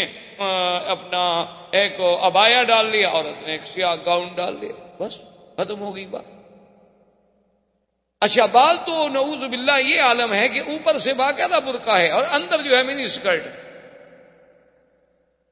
بعض کا اوپر سے برقع ہے اور اندر جو ہے وہی جین پہنے ہوئی ہے مردانہ۔ انا للہ و انا الیہ راجعون۔ تو بہرحال یہ عریانی کا دور چلتا تھا، لیکن اللہ نے حضور پاک صلی اللہ علیہ وسلم کے لیے یہ گوارا نہ کیا، کیونکہ حضور کو ادب سکھانے والے تو اللہ کی ذات تھی۔ اب ابو طالب کی کفالت کا زمانہ آیا تو حضور پاک نے دیکھا کہ میرے چاچے کے لیے بھی غربت کا بڑا دور ہے، سردار تو ہیں لیکن اتنا پیسہ نہیں ہے کہ گھر کا خرچہ بھی چلا سکیں، اس لیے بچے جو تھے ان کے وہ بھی روٹی پر لڑتے تھے، لیکن ایک محمد الرسول اللہ تھے صلی اللہ علیہ وسلم جو کبھی جھگڑا نہیں کیا۔ اور پھر تاریخ آتی ہے کہ تاریخ میں یہ بات موجود ہے کہ ابی طالب کہتے ہیں کہ جب وہ اپنا سفرے پر، جب مائدہ پر، جب دسترخوان پر میرا پیارا بیٹا محمد تشریف لے آتے تو اس تھوڑی سی روٹی میں اتنی برکت ہو جاتی کہ ہم سب پیٹ بھر کے کھا لیتے، اور جس دن حضور نہ آتے تو کسی کو پوری بھی نہ ہوتی۔ تو ابو طالب نے یہ اہتمام کر دیا، اس نے کہا کہ بھئی ایسا کرو کہ حضور کے بغیر تو روٹی کھانی جب تک کہ محمد رسول اللہ تشریف نہ لے۔ تو اب حضور صلی اللہ علیہ وسلم نے چاچا سے کہا کہ میں آپ کی مدد کرنا چاہتا ہوں اور آپ مجھے اجازت دیں کہ میں بھی کوئی کام کروں۔ تو انہوں نے کہا کہ بیٹا آپ کام نہ کریں۔ حضور نے فرمایا کہ نہیں، میں یہ برداشت نہیں کر سکتا کہ آپ کے بڑھاپے کا زمانہ ہے، اخراجات بہت زیادہ ہیں، اور اللہ نے مجھے الحمدللہ جوان بنایا ہے، تو میں کیوں نہ کام کروں۔ تو حضور نے بکریاں چرانی شروع۔ اللہ قرارید، کچھ پیسے مقرر ہو گئے، حضور بھی بکریاں لے کے تشریف لے جاتے باہر، ان کو چراتے، مزدوری کرتے۔ دراصل یہ بکریاں چرانا جو ہے یہ بھی اللہ کی طرف سے تربیت کا ایک حصہ تھا، اور ہر نبی نے بکریاں چرائی، یعنی یہ صفت صرف ہمارے آقا کی نہیں تھی، بلکہ اللہ کے جتنے انبیاء گزرے ہیں سب نے بکریاں چرائی۔ علماء نے لکھا اس میں حکمت تھی کہ تمام جانوروں میں سب سے زیادہ شرارتی جانور جو ہے بکری ہے۔ ایک منٹ میں پہاڑ پہ چڑھ جائے گی، ادھر بھاگ جائے گی، ادھر بھاگ جائے گی، ادھر بھاگ جائے گی، تو چرانے والے کے لیے ایک بہت بڑا امتحان ہوتا ہے۔ وہ لا رہا ہے، اچھا باقی جانور جو ہے ایک دفعہ آپ ہانک دیں گے بس چل پڑیں گے، لیکن یہ ادھر بھاگ رہی ہے، ادھر بھاگ رہی ہے۔ اور اس لیے حضرت موسیٰ علیہ السلام کا ایک دفعہ آتا ہے نا کہ ایک بکری کے پیچھے بھاگتے بھاگتے بھاگتے جب غصے میں آئے تو اسے بیت مارا، تو اللہ نے کہا کہ موسیٰ میرے بندے بھی تو میری فرمان سے بھاگتے رہتے ہیں، لیکن میں نے تو ان کو معاف کر دیتا ہوں، تو میں ایک بکری کو بھی معاف نہ کر سکتا؟ دیکھو میرے بندے بھی تو روزانہ میرے حکم سے کہاں بھاگتے ہیں، میں ادھر کہتا ہوں ادھر جاتے ہیں، میں مسجد کا کہتا ہوں وہ ادھر چلے جاتے ہیں، میں قرآن کا کہتا ہوں وہ بائبل کی طرف جاتے ہیں، میں نماز کا کہتا ہوں تو وہ فلم دیکھنے چلے جاتے ہیں، لیکن پھر بھی میں نے ان کو کبھی ایسا تو نہیں مارا، کیونکہ اگر اللہ ہمارے جرم پہ ہمیں مارنے پہ آ جائیں تو پھر تو ہم زمین پہ چل ہی نہیں سکتے۔ یہ تو قرآن کا فیصلہ ہے، وَلَوْ يُؤَاخِذُ اللَّهُ النَّاسَ بِمَا كَسَبُوا مَا تَرَكَ عَلَىٰ ظَهْرِهَا مِن دَابَّةٍ۔ اللہ نے فرمایا کہ اگر ہم بندوں کو ان کے گناہوں پہ پکڑ لیں تو پھر اس زمین پہ کوئی چیز آپ کو چلتی ہوئی نظر نہ آئے۔ یہ تو اللہ کا کرم ہے کہ ہمارے لاکھوں گناہ معاف ہوتے ہیں، کسی ایک آدھے پہ تھوڑی بہت تنبیہ ہو جاتی ہے کہ ہماری اصلاح ہو جائے۔ تو اس لیے بکریاں چرانے میں یہ بھی تربیت تھی کہ اچھا پھر بکریوں میں آپ نے دیکھا نا کئی قسمیں ہوتی ہیں، کوئی کالی ہے کوئی پیلی ہے، تو امت میں بھی تو کئی رنگ ہوں گے۔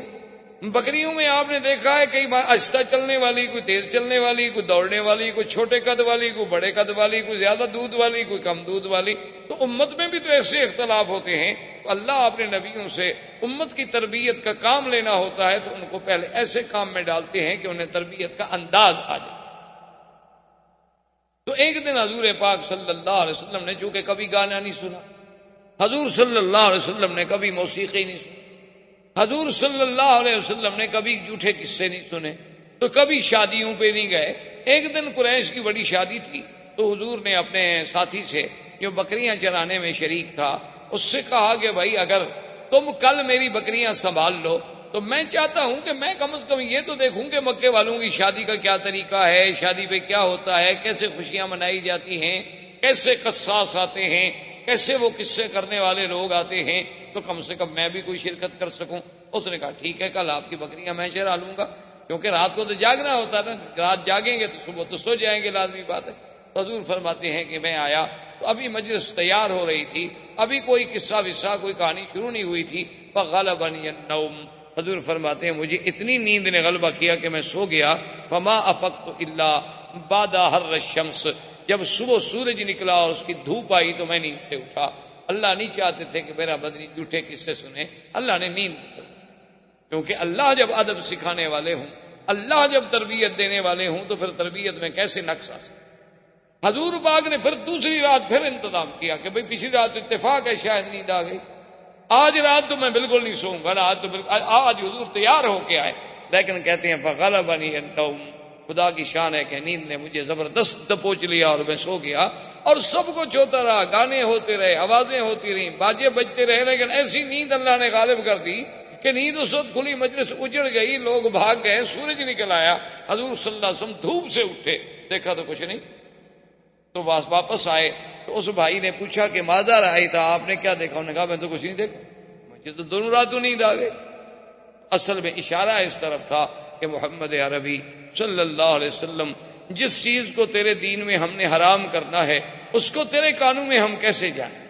اللہ تبارک و تعالی اپنے نبی کی تربیت کا ابتدا سے ہی انتظام کر۔ ابو طالب نے اب ارادہ کیا کہ میں تجارت کا سفر کروں، چونکہ مکے والوں کے سفر ہوتے تھے تجارت۔ صلی اللہ علیہ وسلم کو جب پتہ چلا تو آتا ہے فأخذ بثوب امہ، حضور نے آ کر بھی اپنے چاچا کا کپڑا پکڑ لیا، جیسے کہتے ہیں نا جیسے بچہ ضد کرے تو ماں باپ کے قمیص کو پکڑ لیتا ہے کہ میں نہیں چھوڑوں گا جی، بس میں نہیں چھوڑوں گا، کیونکہ اس بیچارے کو کہاں جگہ ملے پناہ کی۔ تو حضور صلی اللہ علیہ وسلم اخذ بثوب امہ، اپنے چاچے کے کپڑے کو پکڑ لیا، کہنے لگے کہ مجھے بھی آپ ساتھ لے جائیں۔ انہوں نے کہا اب سفر ہے، شام تک جانا ہے، اتنا طویل سفر ہے اونٹوں کا، میں تو آپ کی وجہ سے آپ کو نہیں لے جا رہا کہ آپ کو تکلیف ہوگی۔ انہوں نے کہا میں نہیں چاہتا کہ آپ اکیلے جائیں، میں ضرور جاؤں۔ فرضی ابو طالب بھی راضی ہو گئے، کہا چلے۔ جب ابو طالب آپ کو قافلے میں لے کے چلے اور قافلہ تخوم شام یعنی شام کے قریب قریب پہنچا، جہاں سے شام کی ابتدا شروع ہو جاتی ہے، یعنی نشانیاں علامات امارات شروع ہو جاتی ہیں، تو وہاں ایک دیر تھا، دیر کہتے ہیں سومیا، جسے آپ کہہ لیں مندر یا عیسائیوں کا گرجا۔ یہ سبا میں ہوتے ہیں، آپ نے دیکھے ہیں ہر ملک میں، اب تو ہر جگہ ہے۔ عیسائیوں کے مثلاً ہندوؤں کے مندر کہلاتے ہیں، عیسائیوں کے کلیسا یا گرجا کہلاتے ہیں۔ اللہ کی شان ہے، ویسے اردو میں نام اس کا بڑا عجیب ہے، گرجا، یعنی آپ اس کو ذرا آرام سے پڑھیں نا، گرجا۔ ویسے اللہ کی رحمت سے اب گر بھی رہے ہیں، ہزاروں ایسے ہیں جو بک گئے اور اس میں مسلمانوں کی مسجدیں مدرسے قائم ہو گئے۔ تو گر جانے کا معنی یہ تو نہیں ہوتا کہ حقیقت عبارت گر جائے، جب بدل گئی تو گویا گر گئی، اس کی بات تو ختم ہو گئی۔ تو بہرحال یہ ایک یعنی لطیفہ ہے کہ بعض آدمیوں کا نام ایسے ہوتا ہے نا جی، جیسے وہ ہمارے خواجہ صاحب تھے نا، وہ فوت ہو گئے، خواجہ محمد تو زندہ ہیں، اللہ کرے زندہ ہوں، جماعت اسلامی کے خواجہ طفیل بہت پرانے ان کے لیڈر ہیں۔ تو وہ ہمارے ایک ساتھی تھے، تو وہ جب ان کی بات ہوتی نا تو الیکشن میں ان کا مقابلہ، آپس میں ایک دوسرے کے مقابلے میں کھڑے ہوتے، تو وہ کہتے نا کہ خواجہ تو فیل، یعنی طفیل جلدی سے کہیں تو پھر تو طفیل بنے گا، اگر ایسا کہیں تو فیل، تمہارے تو نام میں فیل ہے، تم نے کیا جیتنا ہے، تو فیل۔ تو اس لیے بعض چیزیں ایسی ہوتی ہیں کہ جن کی ادائیگی میں حروف سے ترجمے بگڑ جاتے ہیں اور معنی بدل جاتے ہیں۔ بہر صورت تو وہ جناب جب دیر میں پہنچے تو وہاں ایک راہب تھا، اور وہ کبھی اس دیر سے، اس سومیا سے، اس کلیسا سے باہر نہیں۔ اب یہ پہلی دفعہ تھی ابو طالب کے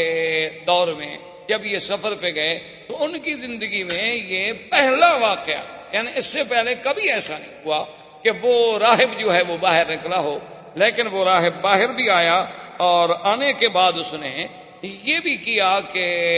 اعلان کیا کہ بھئی تمام مکے کا جو قافلہ ہے ان سب کو میری طرف سے دعوت۔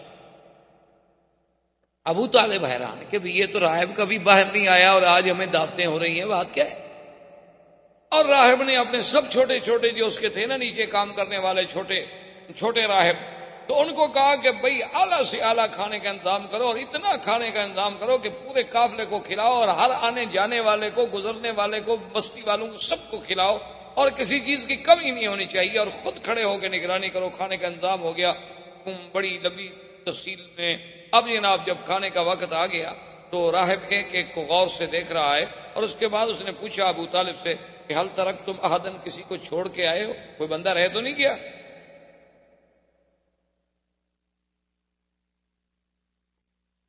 تو ابو طالب نے کہا کہ ایک بچہ رہ گیا، ہم چھوڑ آئے کہ ذرا سامان کے ساتھ رہے گا، نگرانی کرے گا۔ اس نے کہا عجیب بات، بھائی میں نے سب کو دعوت دی تھی، بچے کو چھوڑ آنے کا کیا مطلب؟ تو ابو طالب نے کہا کہ کوئی ایسی بات نہیں، وہ ہمارا اپنا بچہ ہے، ہم اس کے لیے کھانا لے جائیں گے۔ اس نے کہا ابو طالب کیا بات کر رہے ہو، جس کے لیے میں نے دعوت دی ہے اسی کو تو تم چھوڑ آئے، تم لوگ تو ہمیشہ یہاں سے گزرتے رہتے ہو، پہلے بھی میں نے کبھی تمہیں دعوت دی ہے۔ اب جب حضور صلی اللہ علیہ وسلم کو بلایا گیا تو اب وہ غور سے دیکھ رہا ہے کہ یہ کیسا بچہ ہے کہ جو آتا ہے تو بادل اوپر چل رہا ہے، آپ پر دھوپ نہیں پڑتی۔ جب آپ قریب آ گئے، بیٹھ گئے، ابو طالب سے پوچھا کہ من ھذا، یہ کون ہے؟ انہوں نے کہا میرا بیٹا ہے۔ تو اس نے کہا کہ نہیں، تم جھوٹ بول،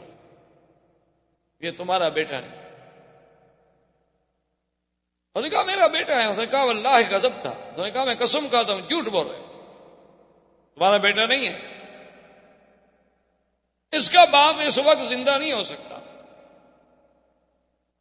اس نے کہا بات یہ ہے کہ انہو ابن اخی، میرے بھائی کا جو بیٹا ہے تو وہ میرا ہی بیٹا ہوا۔ نے کہا نہیں، میں سیدھی بات کروں کہ اس کا باپ مر گیا؟ اس نے کہا ہاں اس کا باپ مر گیا۔ اس نے کہا ہاں پھر ٹھیک۔ اب اس نے حضور صلی اللہ علیہ وسلم سے کہا کہ آپ کا اسم گرامی، آپ نے فرمایا میرا نام محمد ہے. فرمایا اقسمک باللات والعزیٰ، میں تمہیں لات و عزیٰ کی قسم دیتا ہوں. حالانکہ وہ نصرانی تھے، وہ نہیں لات و عزیٰ کو مانتے، لیکن مکے والے چونکہ مانتے تھے نا لات و عزیٰ کو، اس لیے قاعدہ ہوتا ہے نا کہ جو آدمی جس کو مانتا وہ آدمی کہتا ہے یار چلو تمہیں اس کی قسم. تو اس نے کہا اقسمک باللات والعزیٰ، میں تمہیں لات و عزیٰ کی قسم دیتا ہوں کہ جو میں تم سے پوچھوں سچ بتاؤ. حضور نے فرمایا لا تقسمنی باللات والعزیٰ، خبردار مجھے پھر نہ کہنا لات و عزیٰ کی قسم. انی ابغضهم اشد البغض، ساری دنیا میں مجھے سب سے زیادہ بغض اگر ہے تو ان بتوں سے. اب ابو طالب بھی حیران ہے اور راہب بھی حیران ہے کہ اتنے جوش سے، اور ابھی تو حضور صلی اللہ علیہ وسلم کی ابتدائی عمر مبارک. تو اس نے کہا کہ اچھا محمد صلی اللہ علیہ وسلم ناراض، انی اقسمک باللہ، میں تمہیں اللہ کی قسم. آپ نے فرمایا فسا، اگر تم اللہ کی قسم دیتے تو پوچھو کیا پوچھو. اس نے کہا مجھے یہ بتاؤ تم نے کبھی خواب دیکھے ہیں؟ حضور نے فرمایا دیکھے. ان خوابوں میں تم نے کیا کیا دیکھا؟ حضور صلی اللہ علیہ وسلم نے کچھ باتیں بتلا دی. اس نے کہا حضور صلی اللہ علیہ وسلم سے کہ تم نے اپنے دوران رضاعت کے جو کچھ عرصہ مکمل کیا اس کے بعد بھی کوئی واقعہ پیش آیا؟ تو آپ نے فرمایا ہاں ایسے آیا تھا کہ میرا سینہ مبارک کھولا گیا. یعنی وہ واقعہ حضور صلی اللہ علیہ وسلم. تو اس نے کہا کہ یا محمد ہے تو بڑی گستاخی، لیکن میں مجبور، اگر تم مجھے اجازت دو تو میں تمہاری پشت دیکھ سکتا ہوں. تو آپ نے فرمایا کوئی بات ہو، جب تم نے مجھ سے اللہ کے نام پر کہا ہے تو دیکھو. جب آیا تو اس نے دیکھا کہ بین کتفیہ، دو کندھوں کے درمیان میں ایک جگہ جو تھا نا جی ایسے یعنی وہ گوشت کا حصہ مبارک تھا جیسے ایک مہر مبارک ہو اس کا، اور اس کے اوپر بھی بال، اس ٹکڑے پر، اس گوشت کے اس ٹکڑے پر بھی بال مبارک تھے. بلکہ حدیث میں ایسے آتا ہے کہ عرف الدیک، حدیث مبارک میں یہ لفظ بھی موجود ہیں کہ ان بالوں کی ترتیب بھی ایسی تھی جیسے مرغے کے اوپر آپ نے دیکھا ہے نا جی اس کے اوپر جو بال کھڑے ہوتے ہیں بڑے ترتیب میں، اسی طرح وہ بال مبارک تھے. اور ادھر ادھر اس کے خال تھے، اس سیاہ تل جسے آپ کہتے ہیں، اس کے ارد گرد تل تھے. جب اس نے دیکھا فقبل یدیہ ورجلہ، وہ تو حضور کے پاؤں پہ گر گئے. اس نے ہاتھ چومے، پاؤں چوما. اس نے کہا ھذا نبی ھذہ الامہ. اس نے کہا ابی طالب ایک بات سنو، ان کو شام مت لے جاؤ. اگر تم ان کو شام لے گئے وہاں یہود ہیں اور یہود ان کو پہچان لیں گے اور یہود ان کو قتل کر دیں گے. ان کو فوراً مکے واپس بھیج دو. یہ نبی ھذہ الامہ، اس امت کا نبی پیدا ہو گیا، تم تو بڑے شان والے آدمی. تو ابی طالب نے کہا کہ اچھا. اب اس کے بعد جب دعوت ختم ہو گئی اور حضور صلی اللہ علیہ وسلم تشریف لے آئے تو جب درخت کے نیچے جا کے بیٹھنے لگے تو اس راہب نے ابو طالب سے کہا کہ درخت کی ٹہنیوں پہ غور کرو. اس نے جب غور کیا تو ابو طالب کہتے ہیں مجھے بھی معلوم ہوا کہ وہ ٹہنیاں مل کے سایہ گہرا کر رہی ہیں حضور صلی اللہ علیہ وسلم پہ. جو علیحدہ علیحدہ کھڑی تھی وہ جلدی جلدی جڑ گئیں، مل گئیں تاکہ حضور صلی اللہ علیہ وسلم پر سایہ مبارک جو ہے وہ ٹھیک ہو جائے. اور اس نے کہا کہ ابو طالب یہ وہ درخت ہے ما جلس تحتہ بعد عیسیٰ، حضرت عیسیٰ کے بعد اس کے نیچے کوئی نہیں بیٹھا. اور عیسیٰ علیہ السلام نے کہا تھا کہ لا یجلس تحتہ الا نبی، اس کے نیچے کوئی نہیں بیٹھے گا مگر ایک نبی آئے جو آ کے بیٹھے گا. یہ وہ درخت ہے، خدا کے لیے انہیں جلدی مکے بھیج. ابو طالب راضی ہو گئے، انہوں نے حضور صلی اللہ علیہ وسلم کو جلدی سے مکے میں، لیکن اپنا سفر جو ہے وہ برقرار رکھا کہ بھی آخر میں اتنا سفر کر کے آ چکا ہوں، شام کے قریب پہنچ چکا ہوں اور اتنی اسباب ہم لے کے آئے ہیں تو ان کو بغیر بیچے ہوئے بغیر کچھ کیے ہوئے ہم کیسے چھوڑ کے چلے جائیں. تو وہ تو چلا گیا ہے شام ابو طالب، لیکن حضور صلی اللہ علیہ وسلم واپس تشریف لے آئے مکے میں. مکے میں آنے کے بعد پھر حضور صلی اللہ علیہ وسلم ابو طالب کی کفالت میں رہے. پھر اس کے علاوہ کئی مبشرات آتے رہے. اسی اسنا میں آہستہ آہستہ اب ابو طالب کی بھی موت آ گئی. حضور کی ابو طالب ابھی زندہ تھے اور حضور کی عمر اس وقت تقریباً 25 سال کی ہو گئی کہ بی بی خدیجۃ الکبریٰ رضی اللہ تعالی عنہا جو مکے کی ایک سب سے بڑی شریف نسب سے اور بہت بڑی خاندان کی عورت تھی، اور بڑی تاجر اور مالدار عورت تھی، حتیٰ کہ تاریخ یہ کہتی ہے کہ تمام قریش کا اگر سرمایہ اکٹھا کیا جائے تو بی بی خدیجہ کا اکیلا ان سے زیادہ۔ اب چونکہ بی بی خدیجہ ایک خاتون تھی، وہ خود تو سفر نہیں کرتی تھی، وہ لوگوں کو اپنا مال دے کے کبھی تو تنخواہ پہ ملازم رکھ کے بھیج دیتی،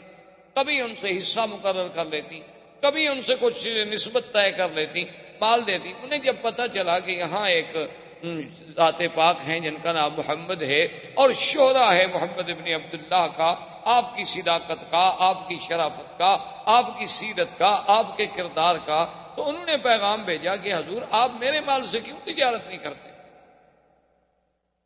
حضور صلی اللہ علیہ وسلم راضی ہو گئے۔ تو بی بی خدیجہ نے اپنا ایک غلام تھا میسرہ، ان کا ایک عبد تھا، خریدا ہوا غلام تھا، وہ بھی حضور کے ساتھ بھیجا، اور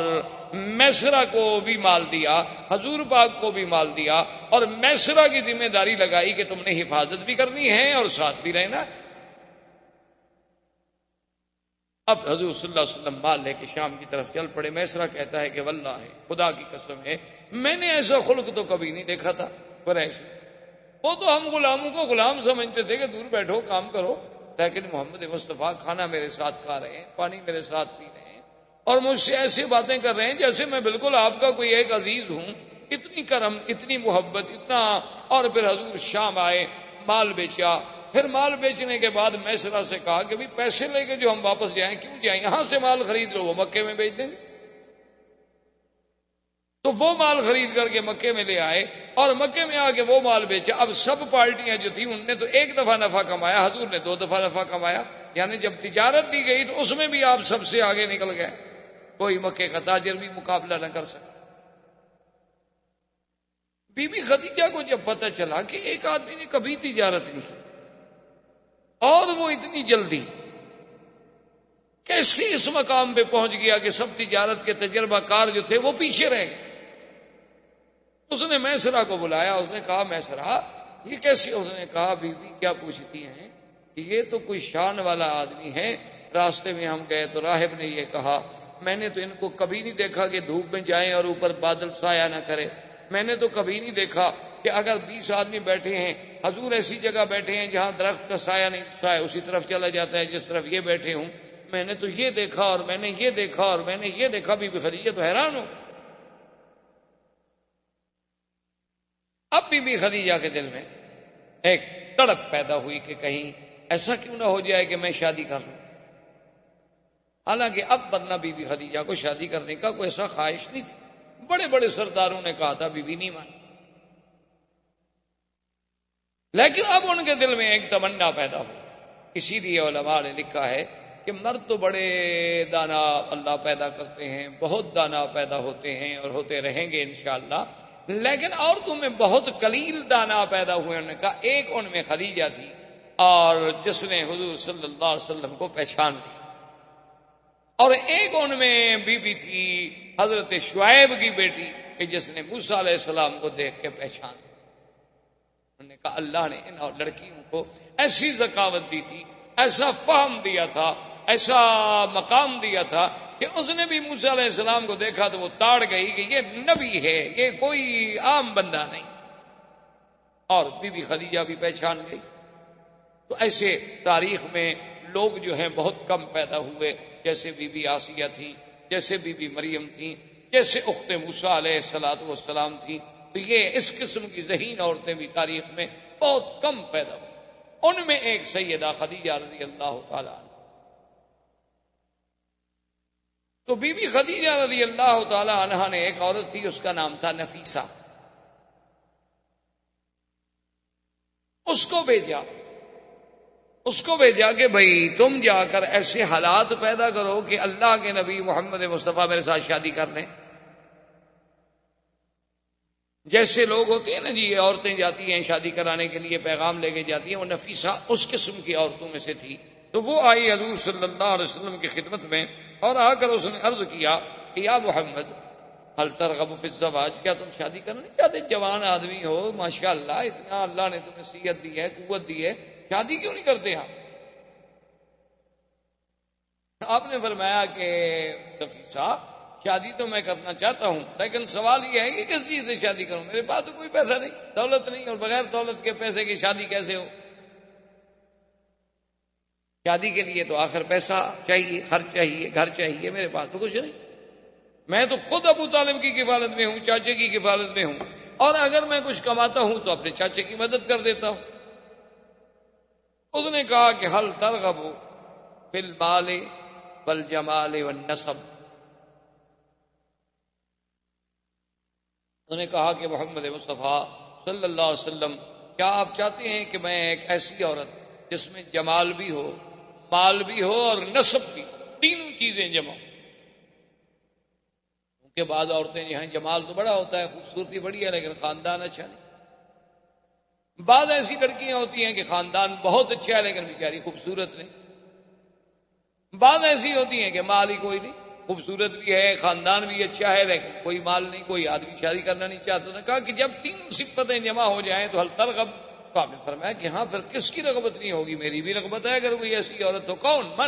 من آدھی، کون ایسی عورت ہے جس میں یہ تینوں صفتیں ہیں؟ اس نے کہا محمد رسول اللہ، میں آپ سے چھپانا نہیں چاہتی، یہ خدیجہ، وہ خدیجہ۔ نے کہا کیا کہتی ہے نفیسہ؟ اینا خدیجہ، خدیجہ کہاں ہم سے شادی کرے؟ اس کو تو بڑے بڑے صنادید نے، بڑے بڑے رؤسائے قریش نے شادی کے پیغام بھیجے ہیں، اس نے سب کا رد کر دیا ہے۔ تو اب وہ ایک یتیم سے، میرا باپ فوت ہو گئے، میری ماں فوت ہو گئی، میرا دادا فوت ہو گیا، میں خود ابھی طالب کی کفالت میں ہوں، تو خدیجہ میرے ساتھ شادی کیسے کرے گی؟ تو اس نے کہا کہ حضور اگر آپ اس بات کو اپنی ذات تک محدود رکھیں تو مجھے تو خود خدیجہ نے ہی بھیجا ہے۔ تو آپ نے فرمایا کہ اچھا پھر میں راضی ہوں۔ تو جب نفیسہ نے آگے خدیجہ کو پیغام دیا نا حضور کی رضا کا، تو بی بی خدیجہ کہتی ہیں میرے لیے اس سے بڑا خوشی کا دن کوئی نہیں تھا، کیونکہ پہلے میں حالات تو سن چکی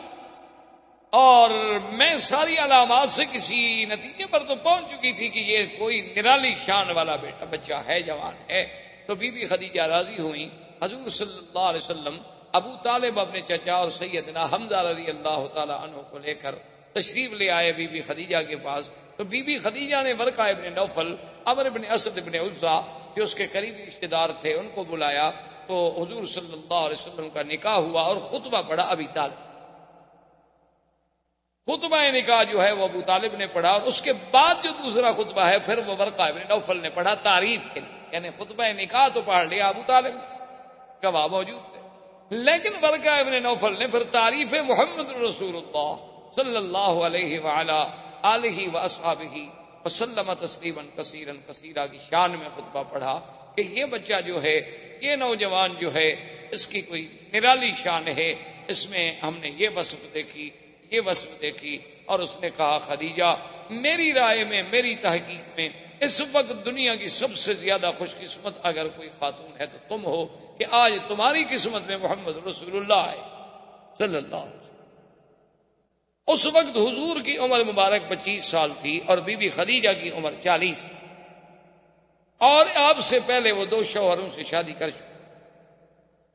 اللہ کی شان ہے کہ حضور صلی اللہ علیہ وسلم کو جو اللہ نے اولاد دی ہے تقریباً ماں سوائے ایک بچے کے سب جو ہیں وہ بی بی خدیجہ سے۔